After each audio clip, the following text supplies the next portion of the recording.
Bienvenidos a Saber Vivir. Es mediodía y toca cuidar la salud, pero ¿cuál es la hora del día para comer más y cuál para comer menos si queremos controlar el peso y sentirnos mejor?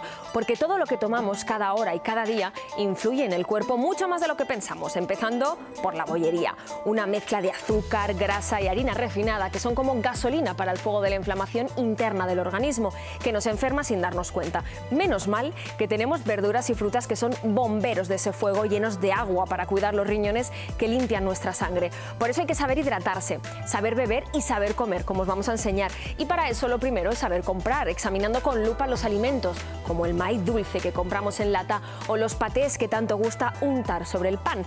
Tan tentadores como las recetas de cocina de este domingo, las delicias de Granada que Sergio va a preparar en versión dulce y versión salada, y la salsa rosa de Marta, rosa sin el rojo del ketchup ni blanco de la mayonesa, para ser más saludable. Y el marisco, pues el de siempre, gamba y langostino, tan natural como el pulpo que ahora nos vamos a pescar en las frías aguas gallegas. Y bien temprano hay que salir a faenar en plena noche, bajo la luz de la luna y con todo listo en cubierta, el aparejo y el cebo, que el pulpo nos espera bajo las aguas del Atlántico. Salimos a navegar.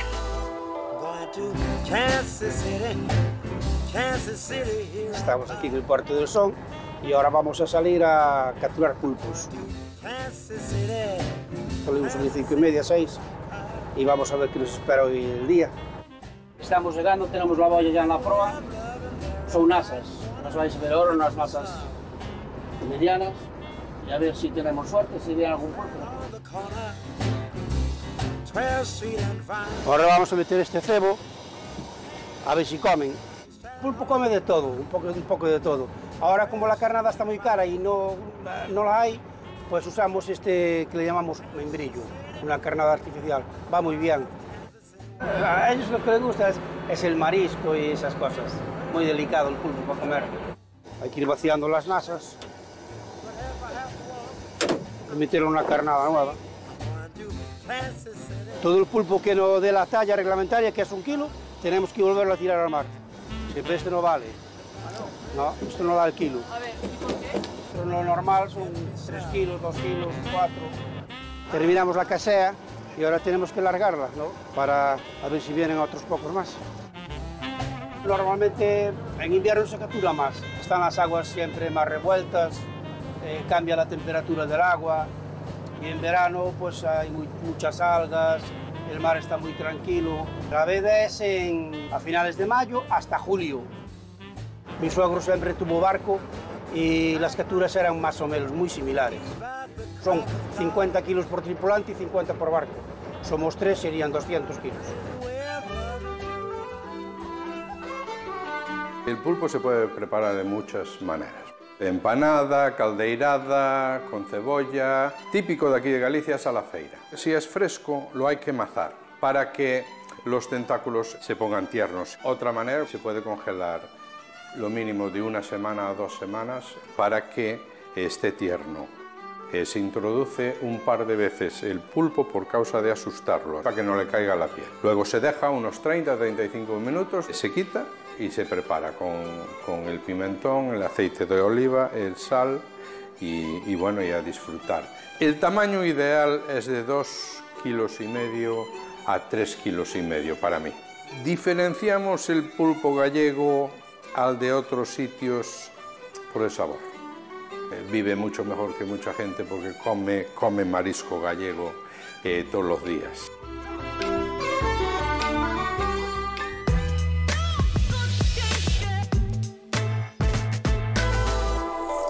¿Y cuál es la mejor hora del día para comer pulpo, pescado o cualquier otro alimento? O da igual cuando lo tomemos, porque hay investigadores que defienden la llamada crononutrición, que una misma comida nos puede sentar mejor o peor, Andrea, según las agujas del reloj.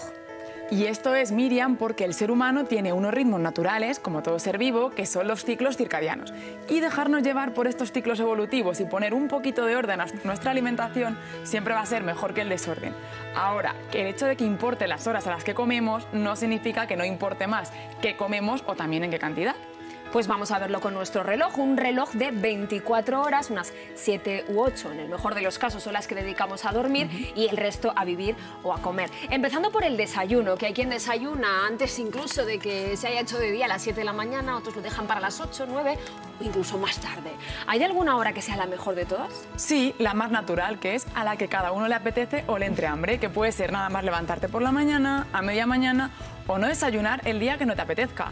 Ahora, lo importante es que no asociemos desayuno a una comida muy abundante, a hincharnos a hidratos de carbono, sobre todo a los más típicos del desayuno, ¿no? Esos azúcares, harinas, porque nos van a dar una muy buena recarga energética muy rápido en sangre, pero igual que sube, baja y enseguida vamos a estar con hambre otra vez, cansados.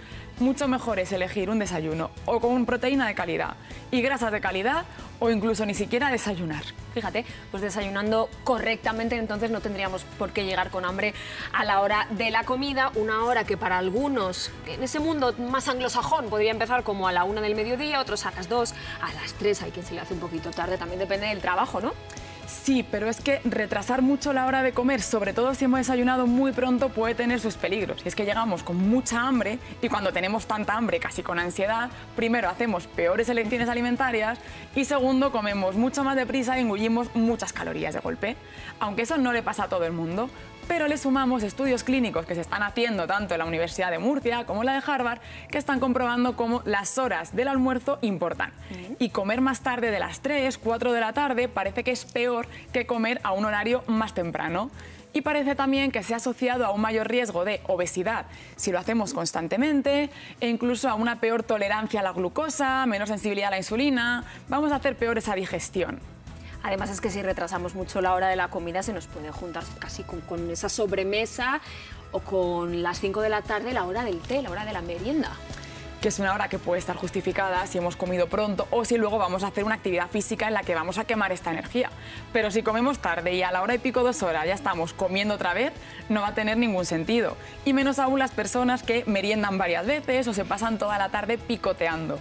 Más asociado al hambre emocional o a ese antojo de dulce que hay más riesgo que nos dé si hemos hecho una comida o baja en proteína, que es el nutriente, recordemos, más saciante que hay, o una comida demasiado alta en hidratos de carbono que aunque nos sacie muy rápido, enseguida por la tarde nos va a volver a entrar ese hambre. ¿Y qué te parece lo de saltarse la hora de la cena? La cena es la hora más sensible porque es la que precede a la hora de irnos a dormir. Entonces, esa es la que más cuidado tenemos que tener. Con el horario, también con qué alimentos vamos a elegir y, por supuesto, en qué cantidad nos los vamos a tomar. Entonces, de alguna manera, también la hora de la cena está condicionada por la hora a la que nos vamos a dormir. Yo creo que muy pocos lo hacen a las 9 de la noche, igual más a las 10, 11, 12 o incluso más tarde. Y aquí lo que pasa es que como el organismo se está preparando ya para dormir, no está en el momento óptimo de hacer una digestión y un metabolismo, sobre todo si hacemos una comida muy copiosa. Dices que nuestro metabolismo se prepara para irse a dormir. ¿A qué te refieres exactamente? Pues cuando va llegando la hora de dormir, otras funciones orgánicas como esa digestión o metabolismo van cambiando y en este caso en concreto se van ralentizando. Un ejemplo muy claro es con el tema de las grasas. Si yo tomo una cena muy alta en grasas, justamente a estas horas la digestión de las grasas va más lenta, la enzima lipasa, que es la que se encarga de digerir esas grasas, se ha reducido mucho, entonces vamos a digerirlas peor, más riesgo de que terminemos acumulándolas en nuestro tejido adiposo, entonces no es la mejor alternativa. Ahora, esto no significa que cenar grasas saludables sea una mala alternativa. La mala opción es tomar o demasiadas o las de peor calidad, como algunas saturadas o como las refinadas. Fíjate que yo creo que lo que tiene peor fama a la hora de cenar son los hidratos de carbono. Sí, y aquí lo que sucede es que cuando nos estamos preparando para dormir, tenemos que nos va subiendo la hormona melatonina que nos induce al sueño. Cuanto más sube la melatonina, más baja la insulina, que es la que se encarga de regular el metabolismo de los hidratos de carbono. Por tanto, no es el momento idóneo para hacer una alta carga de hidratos, sobre todo pues, de los más simples, como azúcares, como cereales refinados, porque los vamos a tolerar peor y más riesgo tenemos también de nuevo a acumularlos en forma de grasa. Además del sentido que tiene que si nos vamos a ir a dormir, no es el momento en que más necesitamos tomar tantas calorías. Claro, entonces si a estas horas no conviene tomar un dulce, no sé si lo podríamos dejar, por ejemplo, para la primera hora de la mañana o justo después de comer como mucho. A ver, naturalmente es cierto que durante lo que es la primera mitad del día metabolizamos mejor los hidratos de carbono por el entorno hormonal y metabólico que tenemos en estas horas. Eso no significa que mejore la calidad nutricional de un bollo, una galleta o un dulce, que tenga unas calorías diferentes o una composición nutricional distinta. Sigue siendo lo mismo y si no es un alimento o un producto recomendable, va a seguir siendo poco recomendable 9 de la mañana que a las 10 de la noche. ¿Que me lo voy a tomar un día puntual? Me lo tomo a la hora que me apetezca. ¿Que me lo voy a tomar todos los días? Pues no hay hora que valga. Pongamos entonces orden en nuestra vida, que eso también es saber vivir. Muchas gracias, Andrea. Gracias a ti, Miriam. Del desayuno a la cena, cuidemos cada comida y si os gusta la repostería, que por lo menos sea casera y cuanto más saludable, pues mejor. Como estas galletas artesanales, ligeras, digestivas y con un secreto de sabor, el misterioso espéculo.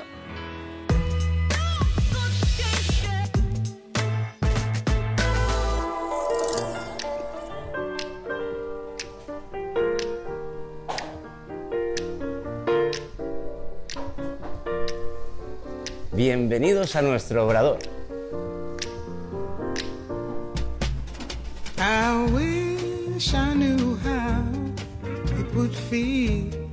Nuestra pastelería es para diabéticos, celíacos, intolerantes al huevo y a la lactosa. No obstante, nuestro producto lo que es para todo ese público que se quiere cuidar y ser más sano. Hemos bajado un 70% el azúcar en nuestros productos para que todavía sean más saludables y en los cuales muchos de ellos no llevan azúcar añadido.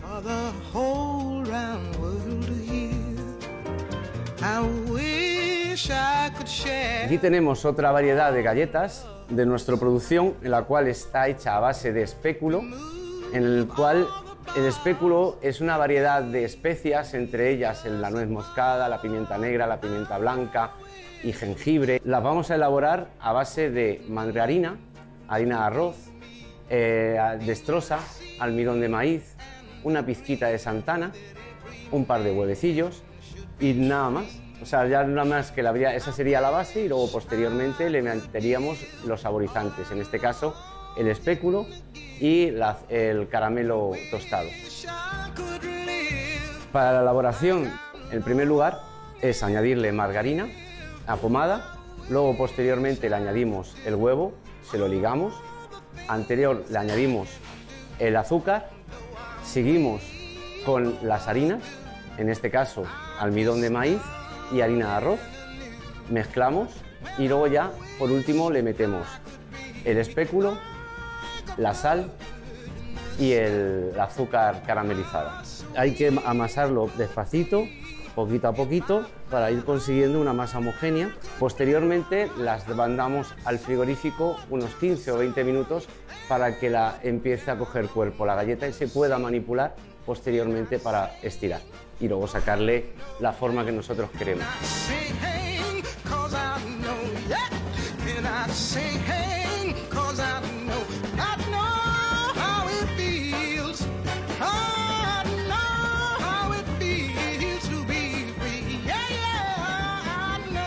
Y ya tenemos listas nuestras galletas para disfrutar.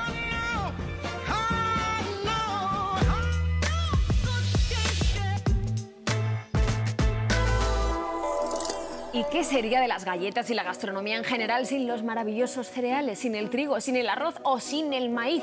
Son los tres más consumidos en el mundo, Beatriz. Y los tres son igualmente nutritivos, Miriam. El maíz y el arroz son sin gluten, o sea que muy bien para tener una opción para los celíacos. Y el maíz se puede consumir de muchas formas distintas. En harina, como el trigo, cocido, como el arroz, o el maíz dulce, el que conocemos como maíz tierno, que también lo podemos meter en una ensalada y se parece entonces más a una verdura o a un tubérculo que a un cereal. ¿Y qué tiene de particular este maíz tierno o dulce? Bueno, que es de una variedad diferente. Tenemos el maíz cristalino, con el que se hace la harina, tenemos el maíz reventón, con el que se hacen las palomitas, y tenemos este maíz tierno, también llamado maíz dulce, porque se recoge pronto, en un punto de maduración temprano. De esta manera tiene más azúcares que no se han transformado en almidón y tiene ese sabor característico dulce que se lo debemos a la sacarosa, sacarosa que aparece de forma natural en el maíz y que no debe preocuparnos por nuestra salud. Eso sí, cuando vayamos vamos al supermercado, tenemos que fijarnos que en la lista de ingredientes no aparezcan azúcares añadidos, que lleve solo maíz, agua y sal. Claramente no necesita ningún endulzante ni ningún colorante con ese color que tiene amarillo maíz. Amarillo maíz, amarillo antioxidante, el amarillo que le dan sus colorantes naturales, la luteína y la zeaxantina, dos carotenoides que podemos encontrar específicamente en el maíz y que van a acompañar a las vitaminas, las proteínas, esos hidratos de carbono, los azúcares de los que hemos hablado, la fibra, un poquito de lípidos, de grasas insaturadas y todo esto envueltos en solo 80 kilocalorías por cada 100 gramos. Pues si tan nutritivo es, habrá que añadirlo a muchos platos. En lugar de trigo o de arroz, ponemos maíz, choclo o elote, también lo llaman así en América. Claro, es una magnífica opción porque así diversificamos nuestras opciones nutricionales. Además, utilizamos un cereal que no tiene gluten, con lo cual lo pueden tomar las personas celíacas y pega con muchísimos alimentos. Podemos preparar, por ejemplo, una ensalada de maíz con legumbres y verduras, o también calabacín con tiras de pimiento asado y maíz, o maíz en un buen bol con arroz integral, aguacate y tomate. ¿Y qué te parece también sustituir otras harinas por harina de maíz? Pues que es lo que se hace en gran parte del mundo. En vez de harina de trigo, harina de maíz o harina de arroz. Y eso sí, nos va a aportar más fibra siempre que compremos harina de maíz que no sea refinada, que no sea almidón de maíz. Hasta 3 veces más fibra que la harina de trigo. Eso sí, cuidado también con qué preparamos con esa harina de maíz. Porque si hacemos repostería o hacemos unas tortitas, a lo mejor se nos cuela por ahí cosas que nutricionalmente no nos interesan tanto, por ejemplo, azúcares o grasas de baja calidad que nos aportan muchas grasas saturadas.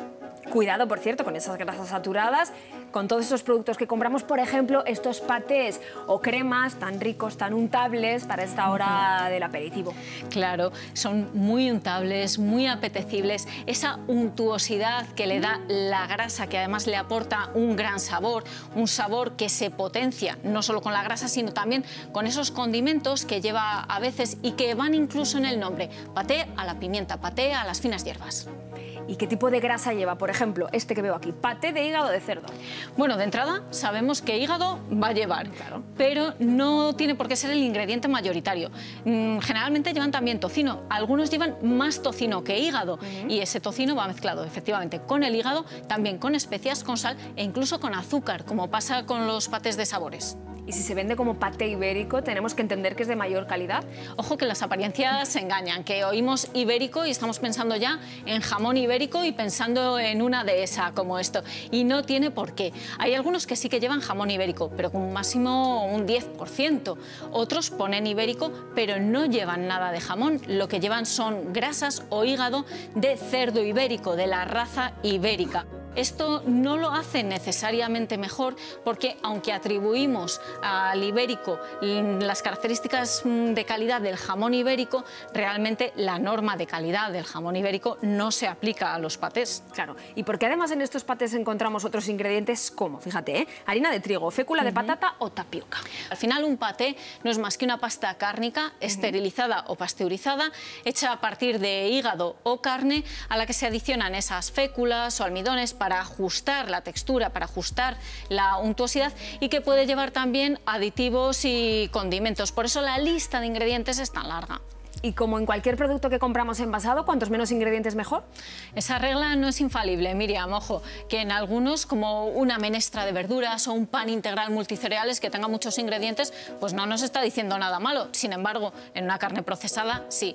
En cualquier caso, si te gusta el paté, puedes probar también a hacerlo tú, casero, en casa, y hacer unas versiones saludables que, Miriam, hay mundo más allá de la carne. Mira, aquí tenemos un ejemplo, el hummus o el paté de berenjena, que a mí me encanta. Bueno, qué opciones más fantásticas. El hummus con toda la proteína completa del garbanzo, de tanta calidad como la proteína de la carne. O la berenjena, que concentra todos los nutrientes que tiene esta hortaliza. Y también podemos hacer más opciones. Por ejemplo, una tapenade, que es una pasta de aceituna que podemos hacer nosotros en casa a partir de aceituna sin hueso, ajo, tomillo o romero y aceite de oliva virgen extra. Y así nos queda un producto que efectivamente es muy graso, muy untable, pero que tiene la mejor grasa del mundo, la grasa de la oliva.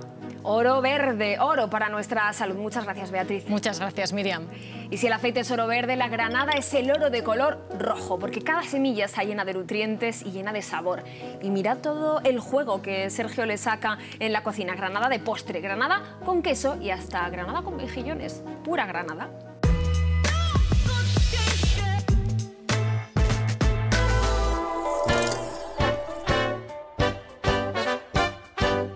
Hoy toca aprovechar la temporada y tenemos granadas. ¿No te haces una idea? El jugo que nos da la granada en la cocina. No te pierdas estas 3 recetas. No hay excusa para no disfrutar de esta deliciosa fruta. Vamos a aprender cómo desgranarla de forma express. Lo primero que haremos es cortarla a la mitad. Con ayuda de una cuchara iremos golpeando y sacando toda su carne. Pero si prefieres degustarla en gajos, incluso llevarla al trabajo, lo primero que haremos es cortar el extremo del fruto y retirar esta parte de arriba. A continuación, marcaremos superficialmente los gajos. Y una vez que las tenemos desgranadas, vamos a aprender cómo hacer un aliño para platos salados y otro aliño para platos dulces. Para la versión salada, añadiremos un chorrito de vino dulce. Añadiremos una pizca de sal y de azúcar. Y remataremos con unas gotitas de vinagre. Y para la versión dulce, rallaremos lima y limón. Añadiremos una pizca de azúcar y la vainilla en polvo. Dulce o salado, tú eliges, en cualquier caso, déjalas reposar 15 minutos y una será ideal como postre, otra para acompañar carnes o aliñar ensaladas. Vamos con una ensalada de granada y queso de cabra caramelizado.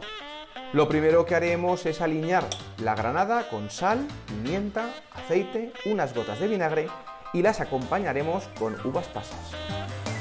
Para el queso caramelizado añadiremos una finísima capa de azúcar sobre cada disco de queso de cabra. Con ayuda de un soplete caramelizaremos nuestro queso. Para potenciar más el sabor de la ensalada, jugaremos con láminas muy finitas de rabanito. Incluso encontraremos también algún toquecito picante entre medias. Ya solo nos falta presentar nuestra ensalada. Y después de la cebolla crujiente, añadiremos la granada. No te haces una idea lo bien que combina los mejillones con las granadas, fruto del mar y fruto de la tierra. En un bol mezclaremos el pimiento, la cebolleta, perejil fresco y la protagonista del día. Y aliña con aceite de oliva y salsa de soja. Los mejillones, una vez cocidos, retiraremos una de sus valvas. Y solo nos falta añadir el aliño de granada. Hemos aprendido a desgranarla, a preparar aliño dulce y salado, ensalada espectacular con queso de cabra y a combinarla con mejillones. Recuerda, si saboreas la vida, te comerás el mundo.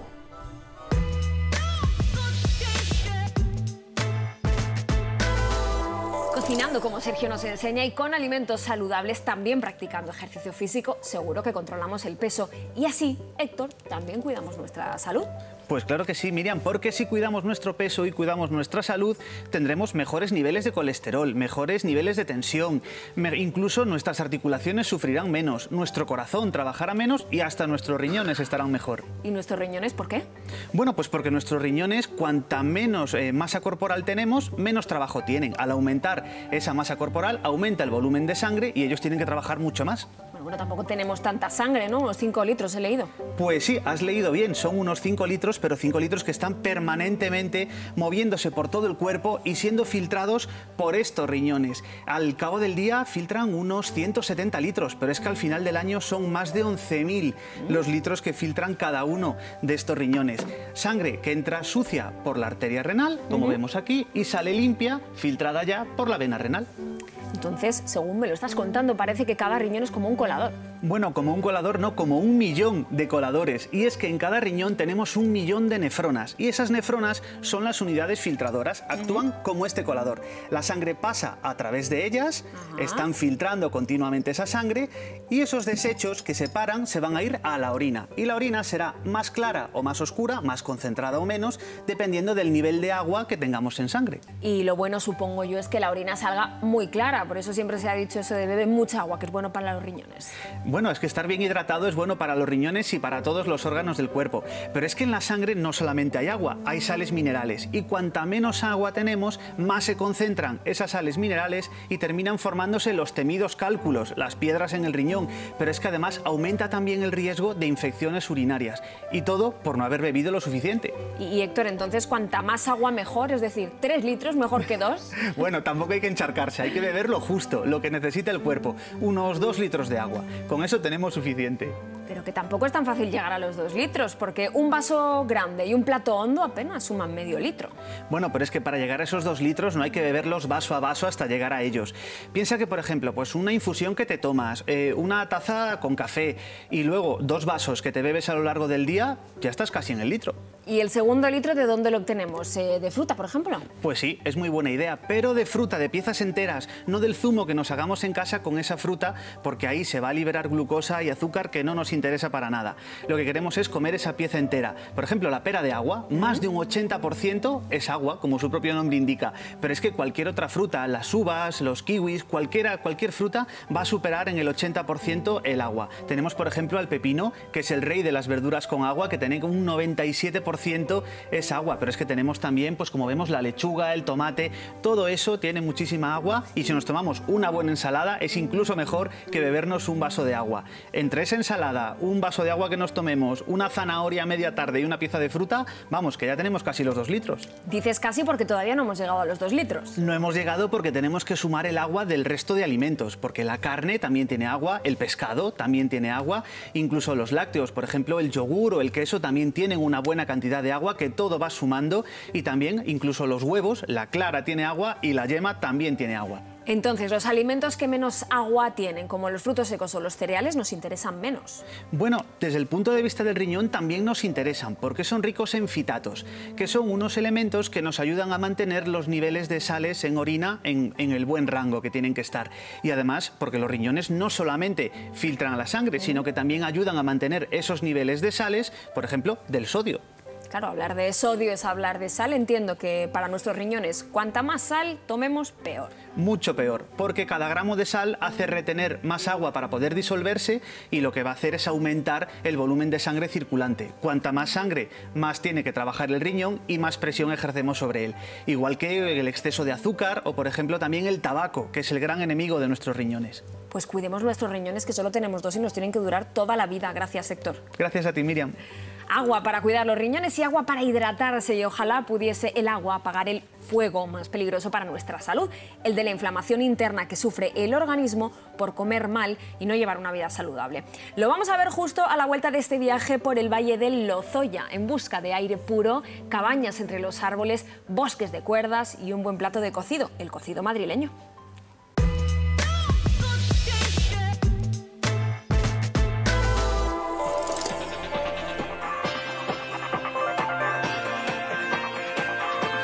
A poco más de 1 hora de Madrid encontramos la localidad de Gargantilla de Lozoya y Pinilla de Buitrago, el municipio español que tiene el nombre más largo. Vamos a empezar hoy la jornada de la mejor manera, llenando los pulmones de aire limpio, haciendo una de sus rutas de senderismo.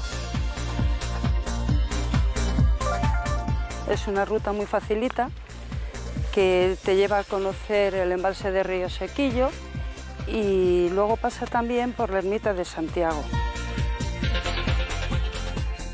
La más larga casi que tenemos son de unos 8 kilómetros. Está pensado pues para conocer el pueblo, los alrededores. Y andando por este paisaje de encinas y robles encontramos algo que nos sorprende y son unos nidos un tanto sofisticados. Antonio, ¿qué es esto? Pues son cabañas en los árboles, que están entre 4 y 8 metros de altura y están en la ladera de un monte con unas vistas espectaculares a la Sierra Norte de Madrid, al Valle del Lozoya. Dormir aquí, ver las aves como pasan, escucharlas por la noche, escuchar el lautillo, escuchar el cárabo, ver las estrellas, la alegre en San Lorenzo, cualquier fenómeno nocturno, pues es impresionante. Es una experiencia única que te conecta con la naturaleza. Y si después de dormir entre los pájaros queremos empezar el día con un poquito de adrenalina, también aquí en Gargantilla podemos encontrarlo, ¿verdad, José Carlos? ¿Qué podemos hacer aquí? Bueno, pues un montón de actividades, tanto para adultos como para niños, para familias. Podemos empezar con el parque de cuerda, que es un parque de retos, de equilibrios, de coordinación. Salimos de ahí y nos venimos a la tirolina. Tiene unas características de que es muy rápida, tiene mucha velocidad. Y aparte la salida. La salida es como un salto que tenemos que dar, ¿no? Y para que luego empiece la tirolina.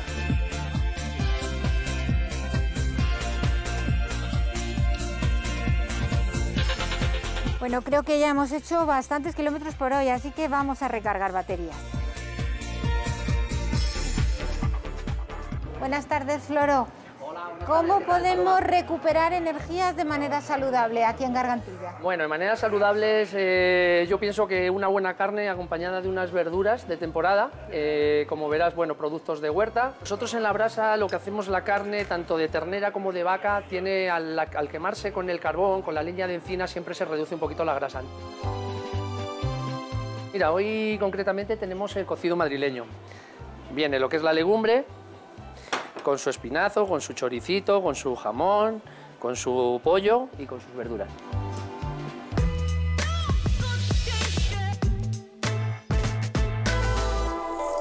Y después de un buen cocido y en un domingo como hoy, muchas veces llega la sobremesa y llega el dulce pastel. Muy rico, sí, pero ojo, cuidado, que por bueno que sepa, solo es bueno de verdad si cuida nuestra salud.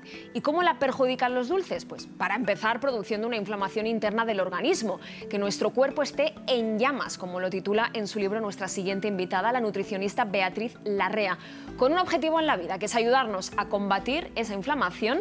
Beatriz, que dices que es como apagar un fuego. Así es.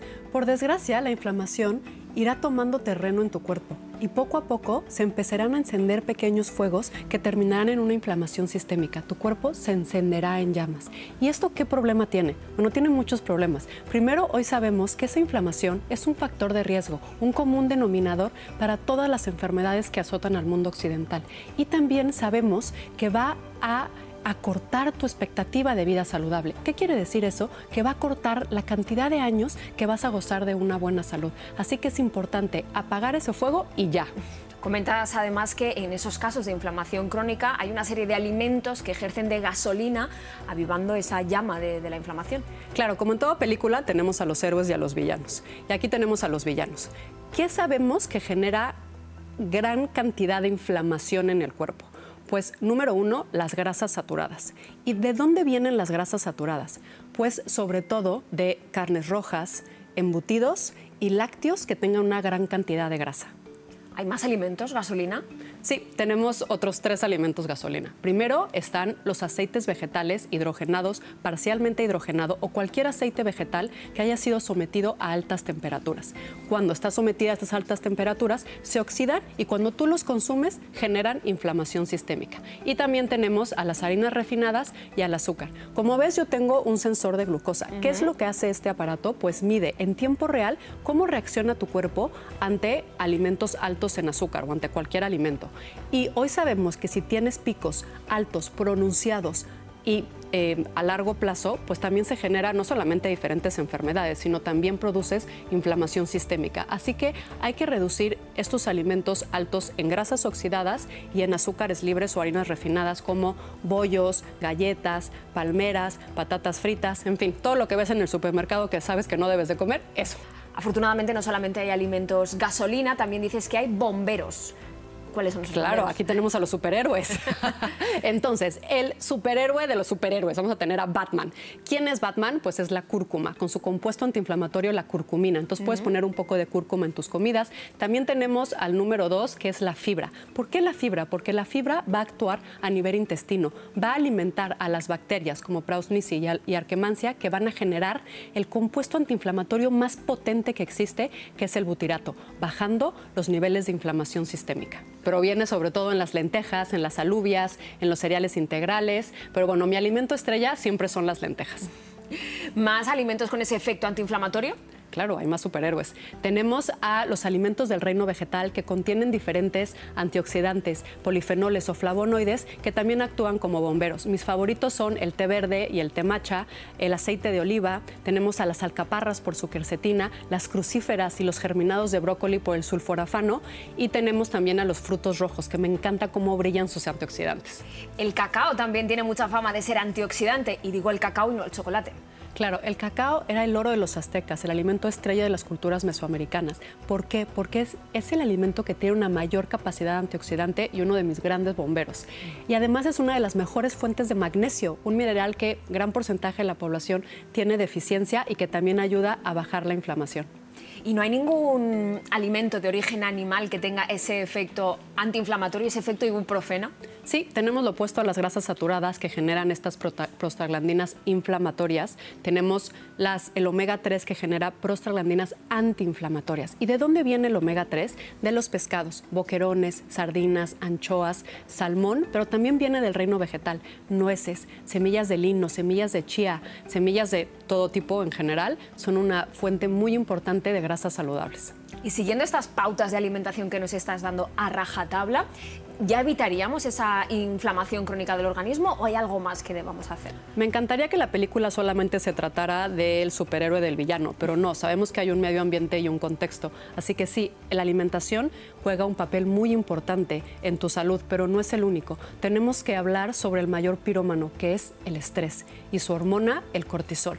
Entonces tenemos que aprender técnicas para gestionar el estrés. Tenemos que hablar también de la importancia de un estilo de vida activo, de actividad física y sobre todo poner atención en lo que yo llamo la columna vertebral de la salud, que es el sueño. Y si con todo eso bajamos la inflamación, subimos también la calidad de vida. Muchas gracias, Beatriz. Gracias a ti. Cuidado con la inflamación y cuidado también con la infección, que el otoño avanza y suben las infecciones, empezando por el clásico catarro. A ver qué remedios nos ofrece el médico de familia de la medicación a la alimentación, que riman como nutrición y tentación. Las dos palabras que Marta combina de maravilla en la salsa rosa de este domingo.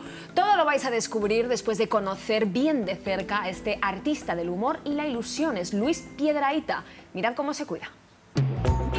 Hola, ¿qué tal? Muchos de ustedes se estarán preguntando de qué cosas saludables estoy relleno. Bueno, pues se las cuento pormenorizadamente. Síganme.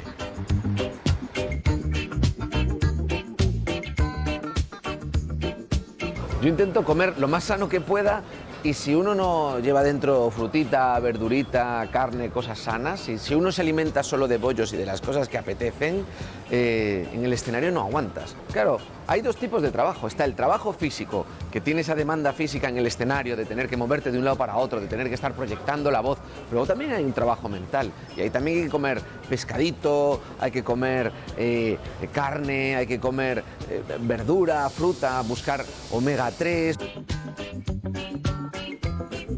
Y ejercicio hay que hacer. Ejercicio hay que hacer porque para que la cabeza esté bien, el cuerpo tiene que estar bien. Yo intento hacer ejercicio con toda la regularidad que puedo, que es poca porque el trabajo me tiene liado, pero por eso tengo a mi entrenador personal, a Julito, que es un 10. Y también te digo que donde más ejercicio hago es sobre el escenario. Y es donde más calorías se queman.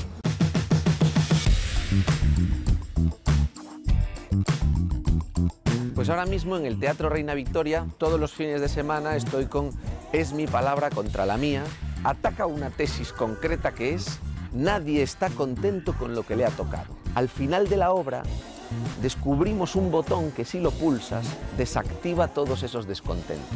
Y es darse cuenta de que el humor es de las pocas cosas que hacen la vida soportable. El sentido del humor funciona como el sistema de amortiguación de un coche. Si no lo tienes, todas las piedras del camino se van a tornar una molestia. Saber vivir es ingeniárselas, cada uno lo mejor que pueda, para ser feliz. Y ahí entran muchísimas cosas. Ahí entran la actitud que tenga uno ante la vida. Ahí entran la comida que coma. Ahí entra el ejercicio que haga uno. Ahí entran las amistades que frecuenten, las películas que vea, los libros que lea. Todo eso es saber vivir.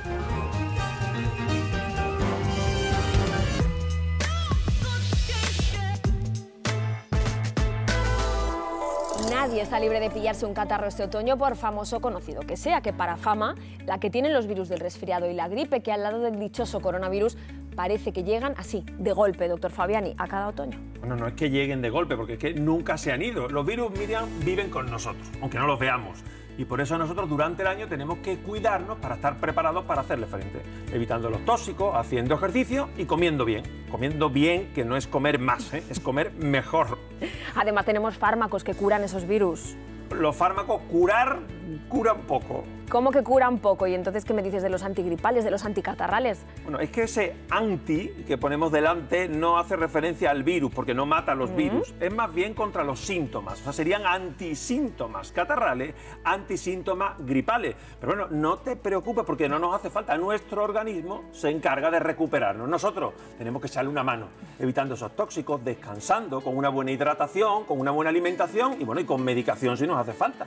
Mira, hablando de medicación y de alimentación, muchas veces a la hora de la comida se nos junta también con la pastilla, que en el caso de la gripe y del resfriado, ¿es mejor tomar esas pastillas con el estómago lleno? Hay un gran grupo que la base suele ser paracetamol. Bien, pues si es la de paracetamol no hay mucho problema, se puede tomar tanto con el estómago lleno como con el estómago vacío, no hay mucha diferencia. Ahora, hay otro grupo que lo que tiene en vez de paracetamol de base es ácido acetil salicílico, esa famosa aspirina, ¿sí? ¿No? Bueno, en estos casos es recomendable tomarlo con el estómago lleno, por aquello de que disminuye el riesgo de lesión gástrica. De cualquier forma, recordemos, cuando hablamos de estómago lleno no significa que me tengo que tomar la medicación entre cucharada y cucharada de lentejas, justo a la mitad. Vale con tomármelo justo antes de comer o incluso hasta 1 hora después de terminar de comer. La idea es que la medicación se mezcle en el estómago con la comida. Eso en cuanto a la comida. ¿Y qué me dices de la bebida? ¿Da igual? No, como va, da igual. Para la medicación, Miriam, agua. La medicación hay que tomarla con agua. Por supuesto, evitar refrescos, bebidas azucaradas en general, que no son recomendables, y sobre todo, evitar el alcohol. Ni siquiera esa copita de vino, esa cerveza. Mira, en general el alcohol se lleva regular con los anticatarrales. Mira, si hablamos de los que llevan paracetamol, el paracetamol, al unirse al alcohol, aumenta el riesgo de daño hepático, de daño del hígado. Y si hablamos del ácido acetil salicílico, al mezclarse con el alcohol, aumenta el riesgo de daño gástrico, de daño del estómago. Pero es que además muchos anticatarrales, antigripales, llevan un poco de antihistamínico, que es lo que llevan para intentar disminuir ese moqueillo, ese lagrimeo, esos estornudos. Bueno, pues los antihistamínicos no se deben mezclar con alcohol. En definitiva, evitemos el alcohol, tomemos o no tomemos medicación. Nos queda claro, nada de alcohol y sobre todo con la medicación. Pero ¿qué me dices de otras bebidas? Por ejemplo, el zumo de pomelo tiene muy mala fama. Bueno, una mala fama totalmente merecida. Y es que el zumo de pomelo tiene una característica, es que interacciona con muchos medicamentos. Ocurre además con muchas medicaciones y algunas muy de uso común. Hablamos de pastillas para la tensión, para el colesterol, ansiolíticos o tranquilizantes. Así que precaución si tomamos medicación y, oye, queremos tomar un poco de zumo de pomelo. De cualquier forma, hablamos de pomelo, hablamos de zumo. Recordemos siempre que podamos la fruta mejor entera, con toda su fibra, que no en zumo. Y si ya hemos cogido el catarro, ¿no será mejor olvidarnos de las pastillas y recurrir al remedio de la abuela, el clásico, la sopa calentita? Una sopa calentita maravillosa que nos alivia esas molestias, sobre todo ese dolor de garganta, esos pinchazos. Pero puestos a recurrir a un remedio de la abuela, hombre, la abuela tenía muchas recetas en el recetario, así que mejor esa sopa que fundamentalmente lo que lleva muchas verduras, carne de pollo y no algunas recetas que llevan mucha cantidad de grasa. Y la sopa de cebolla o de ajo en tiempos de catarro parece de lo más natural. Bueno, natural, que te va a aliviar exactamente igual que la anterior que hemos comentado, ¿no? Te va a aliviar porque te hidrata, porque está calentita, te alivia esas molestias y por supuesto tiene sus nutrientes. Pero cuidado que siempre que aparecen el ajo y la cebolla les queremos atribuir propiedades milagrosas y no las tienen ni en crudo ni guisado. Ni por tomarte un ajo crudo por la mañana vas a prevenir las infecciones por virus. Menos mal. Ni por muchas rodajas de cebolla que pongas en la mesilla vas a dejar de toser, ¿eh? Lo mismo me dirás, supongo, de la infusión de jengibre, que tampoco cura. Bueno, curar, efectivamente no cura, pero que te puede aliviar, claro que sí, como otras infusiones. Te alivian, te calman esas molestias un poco tan desagradables, esos pinchazos, ese dolor de garganta, ¿verdad? Hablamos de infusiones, hemos hablado de sopas. Cuidado, no nos pasemos con la temperatura, hemos dicho calentitas. No hirviendo, que a veces nos escaldamos la garganta y eso es irritante para nuestra mucosa y al final nos va a perjudicar más que ayudar. ¿Y qué me dices de hacer gárgaras de miel y limón, que siempre se ha dicho que va muy bien? Bueno, las gárgaras alivian, alivian de manera similar a cuando nos bebemos la infusión. Al pasar por la garganta nos producen ese alivio. Ahora bien, entendamos lo que podemos esperar de ellas. ¿Nos van a curar? No. ¿Nos lo vamos a tomar y mágicamente, ¡zas!, va a desaparecer el virus del organismo? Pues la verdad es que no, pero si nos ayuda a evitar alguna medicación, oye, estupendo. Oye, pues escuchándote hablar parece que el organismo va por su cuenta, que se cura solo. Me lo dices como si fuera algo malo. O sea, deberíamos estar encantados de que nuestro organismo tenga capacidad para hacer frente a esas pequeñas infecciones y a solucionarlas. Nosotros lo que tenemos que hacer no es preocuparnos en darle algo. Te diría que es sobre todo en no molestarle o quitarle algo. Vamos a quitarle a nuestro organismo esos tóxicos que muchas veces tenemos en nuestra vida para permitirle que funcione adecuadamente. Y fíjate que estamos hablando de virus, de catarro, cuadros respiratorios. Estaría bien que no olvidáramos lo mucho y bueno que hemos aprendido de contagio de infecciones respiratorias en estos tiempos y recordemos que si aparecen síntomas de catarro o de gripe, cuidado, mucho lavado de manos, utilizar la mascarilla sobre todo si vamos a estar en espacios cerrados y evitar en esos días acercarnos a visitar a nuestros mayores o a personas vulnerables. Prevenir el contagio es la mejor forma de combatir estas epidemias que se repiten otoño tras otoño. Y para recordarlo estamos aquí en Saber Vivir. Muchas gracias, doctor Fabiani. Gracias a ti, Miriam. Pues toca cuidarse tomando precauciones, haciendo más ejercicio y comiendo bien, con platos caseros y saludables como el que nos tiene Marta ya casi listo, con una salsa rosa para chuparse los dedos. Y la vamos a ver y disfrutar justo a la vuelta de este viaje por la cocina típica de Perú, con tiradito y ceviche. Buen provecho.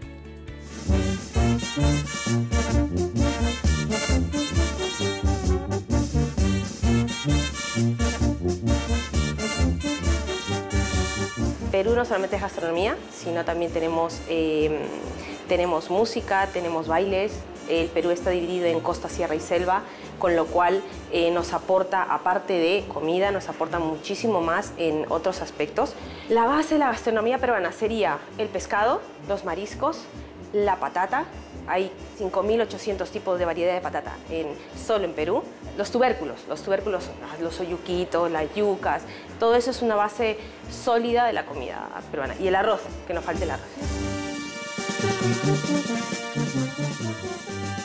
Bueno, pues vamos a empezar por un tiradito, ¿sí?, que está hecho a base de pescado, es parecido al ceviche, pescado marinado en zumo de limón, pero en este caso lo hemos hecho a base de una leche de tigre de maracuyá, con lo cual pues estamos hablando de un tiradito de estación que va cambiando las frutas de acuerdo a la estación y además también los pescados también pueden cambiar. Es un plato muy sano, o sea, muy sano.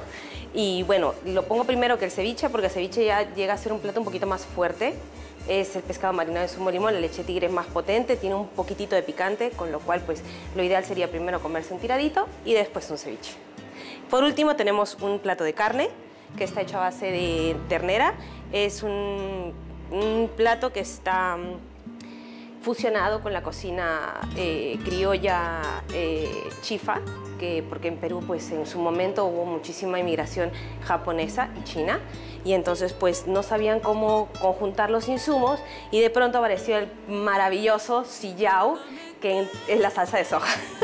Y entonces pues esto se saltea con salsa de soja, cebolla morada, tomatitos, un poquito de gajitas de ají amarillo que pica un poquito, arroz y patatas fritas.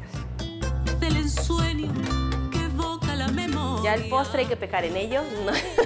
Hay que pecar un poquito, y este pues es el clásico suspiro de limeña, que es un dulce de leche con merengue encima y un poquitito de canela. Con una cucharadita ya te quedas enamorado. Hay que probar cosas nuevas, y mejor que la gastronomía peruana, yo creo que estamos en una posición ahora mismo en el mundo en el que todo el mundo sabe lo que es una paella y sabe lo que es un taco, ya tiene que saber lo que es un ceviche.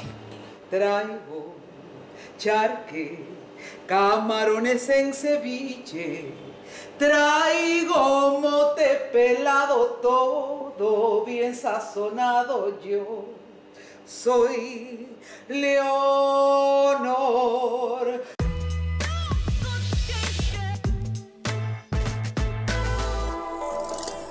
Y cómo nos entra por los ojos la buena comida, ¿eh? Tan bien cocinada y tan bien presentada, Marta. Da gusto verla a todo color. Hija, claro, es que la cocina, como la vida, ¿qué quieres que te diga? A todo color es muchísimo más atractiva, nos gusta más. Sí. Y no lo digo yo, ¿eh? ¿No? Que lo dice la ciencia, porque claro, a ver, piensa. Sí. Los ojos forman parte del cerebro. Ajá. Y con la vista percibimos el 80% de todas las sensaciones. Claro. Por lo tanto, es igual de importante que un plato sea atractivo, a que esté rico, que tenga aroma, que esté sabroso, igualito. Y digo yo que si la naturaleza pinta de color los alimentos, nosotros podemos hacer lo mismo con nuestros platos. Hombre, claro, podemos hacer que nuestros platos sean obras de arte y no solo eso, obras de sabor, utilizando los propios tintes que tienen los alimentos. No sé, la típica cremita de calabaza que es muy amarilla. Sí. ¿Cómo crees que la hemos teñido de amarillo? ¿Cómo? Con la cúrcuma. Ah, claro. Y luego, no sé, si nos hacemos un batido bien verde, pues lo podemos teñir con menta, con albahaca, con espinacas. Y el marrón, que a mí me encanta, porque ¿sabes lo que significa marrón, no? ¿Qué significa? Chocolate, cacao puro. Total, que podemos ser pintores con un montón de colores si combinamos bien los alimentos en la cocina. ¿Y sabes que se puede hacer eso también con las salsas? Por ejemplo, con nuestra protagonista de hoy, tan bonita, tan linda, la salsa rosa, rosada o de cóctel. Bueno, fíjate, y todos esos nombres derivan de sus dos grandes madres salsas. Por un lado, a ver, ¿qué mezclamos para conseguir el rosa? Claro, mayonesa. Claro, mayonesa, que es blanca, blanca, blanca. Y ketchup. Y ketchup. Por lo tanto, si mezclo el blanco de la mayonesa, que además le va a dar un toque suave delicioso, con el rojo pasión del ketchup, consigo una deliciosa salsa rosa. Ese color rosa que se asocia a cosas buenas, además a la sensibilidad, la delicadeza, la ternura. Pues fíjate que es verdad y además se cumple con la salsa, porque esta mezcla hace que sea más suave, menos ácida y es más, se equilibra nutricionalmente. ¿Qué quieres porque decir? balanceamos las 600 calorías que tiene la mayonesa por cada 100 gramos con las 100 calorías que tiene el ketchup por cada 100 gramos. Por eso, oye, pues no cambia solo de color, también cambian los nutrientes. Reducimos la cantidad de azúcar que tiene el ketchup si lo tomamos solo y la cantidad de grasa que tiene la mayonesa. Entonces ya no me cabe ninguna duda, cuando yo vaya al supermercado lo que voy a hacer es comprar salsa rosa. No, mujer, no. A ver, hay otra cosa en la naturaleza que también es una rosa, ¿verdad? Que es muy bonita por fuera, que no me gusta una rosa, pero ¿qué pasa si coges la rosa? Ah, pues que te pinchas. Porque tiene un montón de espinas. Pues lo mismito pasa con la salsa rosa que compramos en el súper. Muy bonita por fuera, te cautiva el colorcito, ahora lo abres y es otra historia. Porque tenemos un montón de sal, un montón de azúcares refinados y encima también tenemos grasas refinadas, pues no sé, como el aceite de girasol que a nuestra salud no le gusta. Mucho mejor hacerlo casero. Y para eso estás tú aquí, para hacernos una salsa rosa casera con poquitas espinas, pero que va a estar igual de rica y mucho más saludable seguro. Pues venga, empezamos. ¿Qué tiene como base la salsa rosa? Pues eso, mayonesa. Pues vamos a cambiar la mayonesa por yogur natural griego. Tenemos mucha menos cantidad de grasa, pero la misma cremosidad. Vamos a añadir con muchos aromáticos, porque el ketchup, ¿qué es? Un poquito ácido, ¿verdad? Pues vamos a añadir un poquito de mostaza, que le va a dar esa acidez. ¿Qué tiene también el ketchup? Azúcar. Un poquito de dulzor.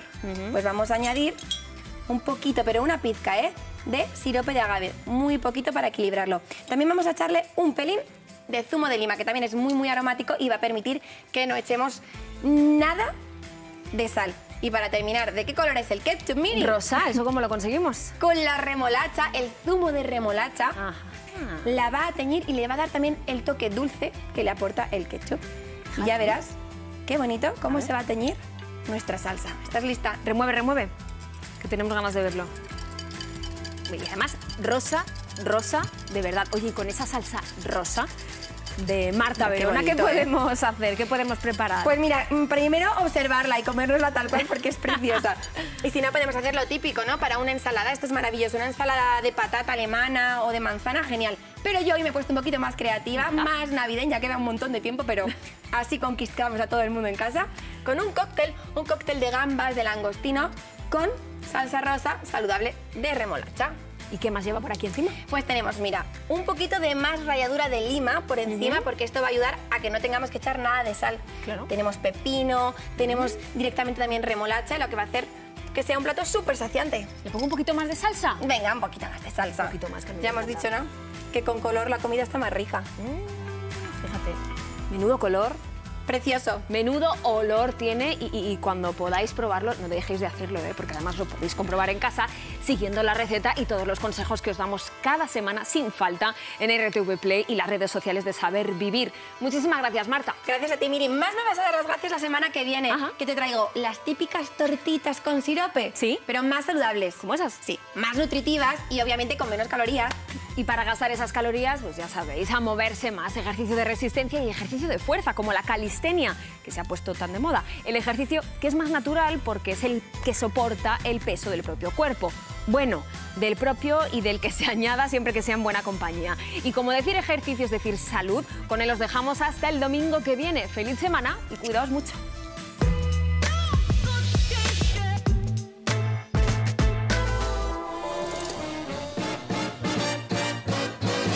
concepto básico de calistenia es trabajar con nuestro propio peso corporal. Nada más, ya en base a esto iremos agregando intensidades de acuerdo a lo que vayamos buscando.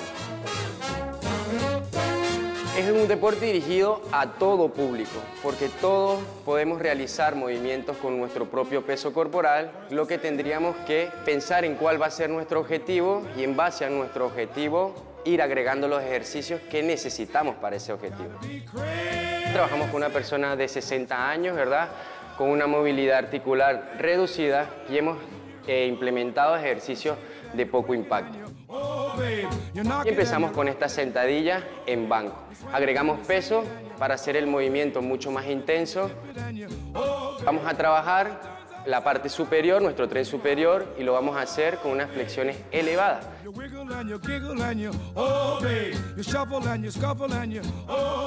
Trabajamos el curl de bíceps, lo hacemos en anilla. Progresivamente vamos agregando la intensidad, llevando los pies un poco más adelante para que se le haga más intenso. Trabajamos espalda, la parte posterior de nuestras piernas, bíceps.